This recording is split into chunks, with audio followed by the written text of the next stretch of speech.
தமிழக வியாபாரிகள் சம்மேளனம் வடவள்ளி கிளை துணைச் செயலாளர் செய்தி தொடர்பாளர் ஆர். கோவை ஜூட்.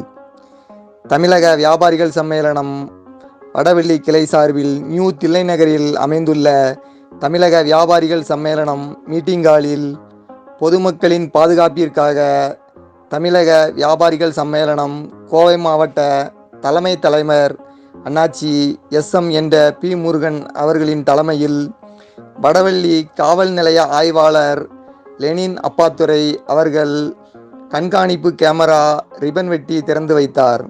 இந்நிகழ்ச்சியில் தமிழக வியாபாரிகள் சம்மேளனம் கோவை மாவட்ட வடவள்ளி கிளை தலைவர் சுந்தரபாண்டியன், பொருளாளர் சேகர் மற்றும் தலைமை பொருளாளர் வெனிஸ் அவர்களும் கலந்து கொண்டு சிறப்பித்தனர். இந்நிகழ்ச்சியில் மீண்டும் தமிழக வியாபாரிகள் சம்மேளனம் வடவள்ளி கிளை நிர்வாகிகளான துணைத் தலைவர் செல்வசிங், அர்ஜுனன், ராஜேந்திரன், சாமிநாதன் மற்றும் துணைச் செயலாளர்கள் பாலகிருஷ்ணன், கந்தசாமி, கோவை ஜூட், விஜய், ஆலோசகர் சேர்மத்துரை, லியாகத் அலி மற்றும் வடவள்ளி கிளை உறுப்பினர்கள் அனைவரும் கலந்து கொண்டு சிறப்பித்தனர்.